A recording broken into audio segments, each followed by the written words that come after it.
Plastic surgery basically आम लोगों को समझाने के लिए क्या है? प्लास्टिक सर्जरी मैं तो एक मिसकंसेप्शन ख़त्म करना चाहती हूँ कि एक तो आपका पूरा चेहरा बदल देते हैं, ठीक, जैसे वो सोशल मीडिया पे दिखाते हैं, वो जिस फैंटेसी मूवीज़ में, ऐसा नहीं होता। ठीक है। हम जो आपकी जैसे आपका नाक की शेप है, चेहरे की शेप है, झुर्रियाँ हैं, एस्थेटिक कंपोनेंट में हम वो ठीक करते हैं। इसके अलावा प्लास्टिक सर्जरी के डिफरेंट कंपोनेंट्स हैं, मैं ज़रूर बताना चाहूँगी कि हम सिर्फ एस्थेटिक सर्जन्स नहीं हैं, खूबसूरती के सर्जन नहीं हैं। इसका कंपोनेंट एस्थेटिक सर्जरी है, यानी रिकंस्ट्रक्टिव सर्जरी है, ट्रॉमा सर्जरीज हैं, हैंड सर्जरी, बहुत चीज़ें इसके अंदर इसका पार्ट है। ठीक।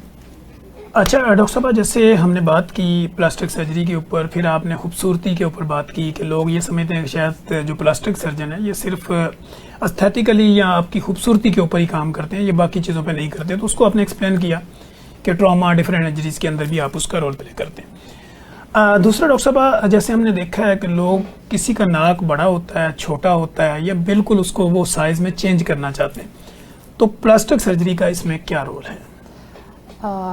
प्लास्टिक सर्जरी नोज बनाने में, नोज की शेप बनाने में। नोज़ की शेप में दो तरह के होते हैं ना, एक होता है कि हम फिलर्स के ज़रिए नोज़ की शेप ठीक करें, उसमें बस माइनर सा अगर आपका हम्प है या डिफेक्ट है उसको हम कर सकते हैं। ओके। लोग समझते हैं कि फिलर से आपकी पूरी नाक की शेप चेंज हो सकती है, नहीं हो सकता। नहीं हो सकती। आपको राइनोप्लास्टी, जो कि नाक की सर्जरी, वो आपको करानी पड़ती है। ठीक है। उसमें आपने देखना होता है, हम लोग देखते हैं कि डिफेक्ट क्या है, हम्प है, आपकी जो नोज़ की शेप, चौड़ा नाक है, आपकी जो टिप है जो हमारी होती है, जो कि ज़्यादातर लोगों को कंसर्न होता है कि हमारी टिप बैठी हुई है। ठीक है। तो हम उसकी सर्जरी करते हैं, लेकिन इट वेरीज कि अगर आपका जिस किस्म की प्रॉब्लम है, इवन कि हम पेशेंट से कहते हैं कि हमें आप पिक्चर दिखाएं रेफरेंस के लिए जैसी आप चाहते हैं। ठीक है। तो हम उस सिमुलेशन के ज़रिए उनको बना के दिखाते हैं, वो अपनी मर्ज़ी से सिलेक्ट करते हैं कि हम ऐसी शेप चाहते हैं।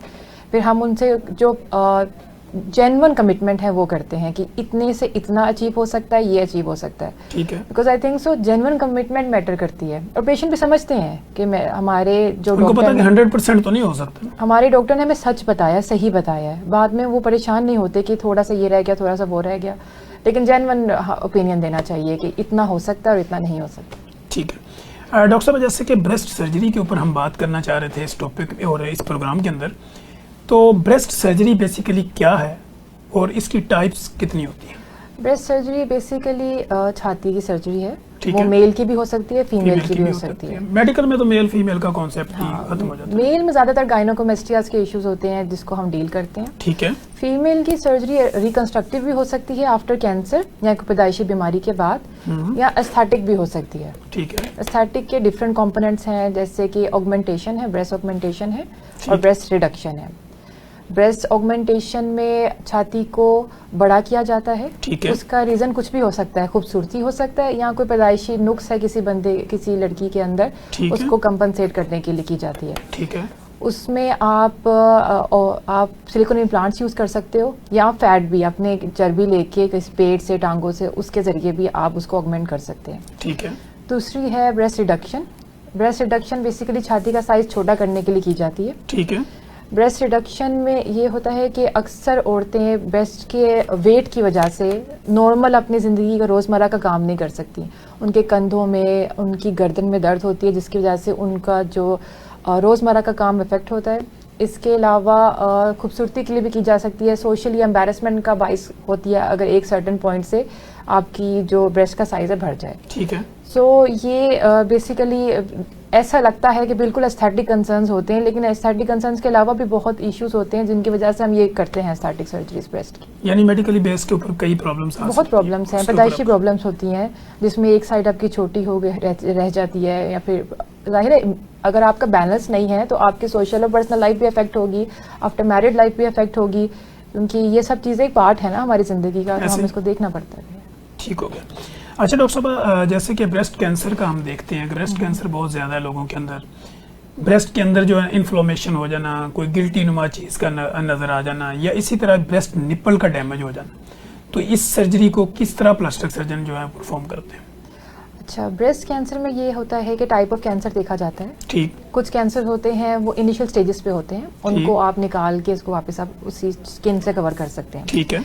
कुछ कैंसर ऐसे होते हैं जो फैल जाते हैं, ठीक है, मतलब आपकी छाती में सारा, आपकी स्किन को भी इन्वॉल्व करते हैं। ठीक, उसमें आपको वो स्किन भी साथ निकालनी पड़ती है, अदरवाइज उस पेशेंट की या उस औरत की जान का रिस्क होता है। ठीक है, जब वो स्किन भी निकल जाती है फिर उसको हमें कवर करना पड़ता है, ब्रेस्ट फिर से बनानी पड़ती है। ठीक है, उसमें हम टिश्यू ले सकते हैं, टिश्यू हम जो पेशेंट है उसकी कमर से लिया जा सकता है, पेट से लिया जा सकता है, उसकी टांगों से लिया जा सकता है, इवन कि हम इम्प्लांट्स भी कर सकते हैं। ठीक है, अगर हमने उसके बाद पोस्ट और रेडियोथेरेपीज नहीं देनी, हम इम्प्लांट भी उस टाइम पे कर सकते हैं। तो डिफरेंट रीजंस होते हैं। और अदरवाइज जैसे ये अभी आपको सोशली जो इश्यूज होते हैं, अभी आप डिस्कस भी कर रहे थे जी जी, कि आफ्टर मैरिज ये इश्यूज होते हैं कि अगर आपके मेस्टेक्टमी हो गई है, मतलब ब्रेस्ट छाती नहीं है या कैंसर की वजह से निकल गई, तो आप जब कपड़े पहनते हैं तब भी वो अच्छा नहीं लगता। एक छाती नहीं होती, एक होती, प्रॉपर शेप होती है ना। ठीक, उसके लिए ब्रेस्ट को बनाना, उसकी पर्सनल लाइफ औरत की ठीक करना, ये हमारा मेन कंसर्न होता है। इसलिए हम ठीक। पूरी ब्रेस्ट को वापस रिकंस्ट्रक्ट करते हैं, बनाते हैं। ठीक है। तो डॉक्टर साहब हम ये देखते हैं कि शी मेल जो होते हैं, समटाइम जो मेल है वो शी मेल की शेप में चला जाता है, तो वो हम देखते हैं वो अपने ब्रेस्ट बनवाते हैं। जी जी। उनके बनाने का तरीका क्या होता है और ये कितना पेनफुल अमल होता है? उसमें भी दे कैन सेलेक्ट, ठीक, they have the right to select whatever procedure they want to do. ठीक है। उसमें अगर वो चाहें तो अपनी ही फैट उनकी हम लेके ब्रेस्ट में डाल सकते हैं, वो भी अगर उनकी अवेलेबल बॉडी हो, के किसी भी मतलब ज़्यादातर पेट से टांगों से हम लेते हैं। ठीक, इसके अलावा अगर बहुत अच्छी वो एकदम शेप चाहते हैं तो उसके लिए हम इम्प्लांट्स भी यूज़ कर सकते हैं, इम्प्लांट बेस्ड भी उसके लिए हम कर सकते हैं। वो सिलिकॉन टाइप और सिलिकॉन बाकी चीज़। है, silicon is very body friendly. ठीक है। तो डॉक्टर साहब जब हम ब्रेस्ट बनाने के लिए या ब्रेस्ट की शेप को सेट करने के लिए जब हम किसी भी जगह से फैट या मसल्स या टिश्यू लेते हैं, तो क्या वो जगह भी इफेक्ट होती है जहाँ से लिया जाता है? यही प्लास्टिक सर्जरी की ना कमाल है कि हम इस तरह लेते हैं, इस तरह की जगह से लेते हैं और ऐसे उसको बंद करते हैं कि उसका जो डोनर साइड है वो अफेक्ट ना हो। मतलब जहाँ ये नहीं है कि ब्रेस्ट बनाने के लिए कहीं और का प्रॉब्लम क्रिएट कर दें। प्लास्टिक सर्जन्स का टैलेंट यही होता है, स्किल्स यही होती हैं कि जहाँ से वो टिश्यू लेते हैं वहाँ कोई ऐसा मसला ना क्रिएट हो जो कि इससे बड़ा हो जाए। तो हमारा यही मैजिक होता है। ठीक है। तो डॉक्टर साहब जैसे कि हम बात करते हैं प्लास्टिक सर्जरी की, तो हम देखते हैं जगह जगह पे प्लास्टिक सर्जरी के प्रोसीजर्स हो रहे हैं। प्लास्टिक सर्जरी का प्रोसीजर करने के लिए बेहतरीन जो है वो ऑपरेशन थिएटर या बेहतरीन जगह जो है वो आपके नज़रिए में क्या है? बेहतरीन जगह वो है जहाँ स्टरलाइजेशन का ख्याल रखा जाए। ठीक है, मैं अपना कोई पेशेंट ऐसी जगह पे नहीं करूँगी चाहे मुझे जो मर्जी हो जाए जहाँ स्टरलाइजेशन मुझे लगता है इफेक्टिव। क्योंकि एक बंदा आपके पास या एक औरत आपके पास आई है किसी मसले के लिए, आप उसको इन्फेक्शन दे दो, ये मुझे लगता है गुनाह है, आप ये नहीं कर सकते। स्टरलाइजेशन, सफाई का ख्याल सबसे ज़्यादा इंपॉर्टेंट है। अदरवाइज जो इंस्ट्रूमेंट्स होते हैं वो प्लास्टिक सर्जन्स के ज़्यादातर अपने ही होते हैं और उसके वो खुद ख्याल रखते हैं उन चीज़ों का कि इंस्ट्रूमेंट्स हमारे स्टरलाइज्ड हो, हमारा ओटी स्टरलाइज्ड हो, स्पेशियस हो, लाइट अच्छी हो। और दूसरा privacy, privacy is my main concern, specially औरतों के लिए। क्योंकि जैसे मैं फ़ीमेल सर्जन हूँ, मेरे पास कोई शोहर अपनी बीवी को लेके आएगा, कोई भाई अपनी बहन को लेके आएगा, कोई बाप अपनी बेटी को लेके आएगा, फिर वो मुझ पर ट्रस्ट करते हैं कि अगर ब्रेस्ट सर्जरी करनी है, ज़्यादा करनी तो पड़ती है कैंसर में या दूसरे में, अगर कोई बॉडी की सर्जरी है वो नहीं चाहते कि मेल से एक्सपोज हो, तो वो नहीं चाहते।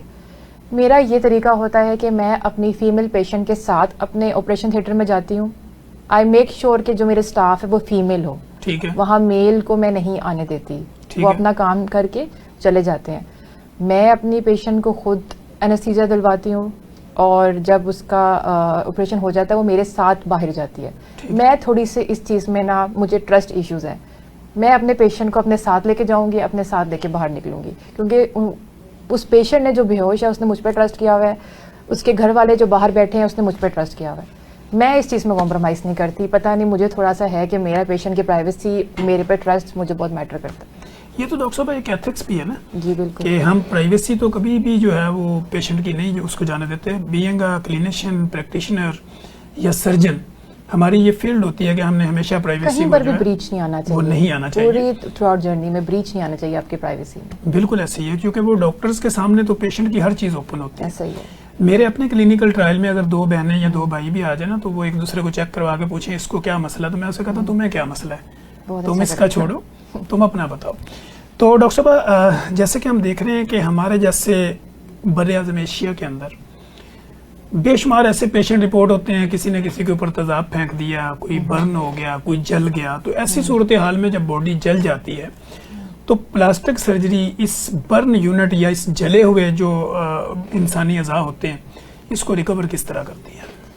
अच्छा, उसमें भी हम डिवाइड करते हैं कि इमरजेंसी में हमारे पास पेशेंट आया है, फ़ौरन हमने क्या करना है, या जब थोड़े अरसे बाद कुछ पेशेंट्स होते हैं कि घर में ही उसकी ट्रीटमेंट कर रहे होते हैं, कुछ भी लगा रहे होते हैं, राख लगा लेते हैं, क्रीमें, क्रीम पट्टियां, लगा लेते हैं। ऑयल। लेकिन ये मेरा एक मैसेज है लोगों के लिए कि प्लीज़ ये राख क्रीमें लगा के मत आया करें।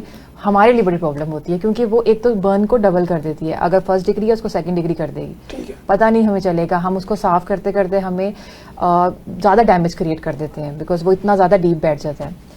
दूसरा ये है कि अगर इमरजेंसी में आया है, हमारी ट्रीटमेंट डिफरेंट है, ठीक है। उसमें हमारी लाइफ सेविंग ट्रीटमेंट है, इनिशियल मैनेजमेंट है, इन्फेक्शन प्रिवेंशन ट्रीटमेंट है और अवेयरनेस की है। लेकिन ये है अगर वो थोड़े अरसे बाद हमारे पास आता है तो उसकी हमारी ट्रीटमेंट डिफरेंट है बिकॉज उसमें हमने फिर उसकी खूबसूरती को, उसके जो अगर हाथ है उसके फंक्शन को वापस लेके आना होता है क्योंकि कॉन्ट्रैक्चर्स बन गए होते हैं, हाइपरट्रॉफिक स्कार्स हो गए होते हैं, तो हमारी मैनेजमेंट थोड़ी डिफरेंट हो जाती है उसमें। ठीक है। जिस लिहाज से जिसने मुझसे जो पूछना है मैं उस लिहाज से बता सकती हूँ। पेशेंट टू पेशेंट वेरी करता Patient to है, patient हर vary पेशेंट का वो एक डिफरेंट Definitely. प्रोसीजर्स होगा।